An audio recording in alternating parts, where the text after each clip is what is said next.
उदय Jadhav, news 18 Lokmat, Mumbai.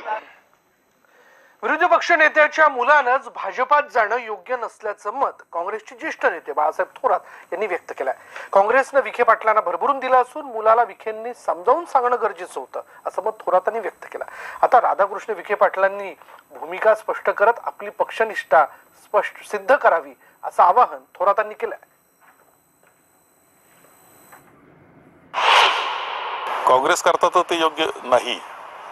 निवडणुकीचा काळ आहे, रणसंग्राम जवळ आलेला असताना नेतृत्व जो करायचं ज्यांना त्यांचाच मुलगा वेगळ्या पक्षात जातोय हे एक चांगली गोष्ट नाही खरं म्हणजे। आणि हे दोन वेगळे असं काही मी मानत नाही। आता पक्ष नेतृत्व हे त्यांनी तपासून घ्यावं, त्यांनी सिद्ध करावं कमी माझा काही याच्यामध्ये वाटा नाही, तो वेगळा आहे, हट्ट धरला, हे त्यांनी सिद्ध करण्याची गोष्ट आहे, त्या पद्धतीने सिद्ध त्यांनी करावं।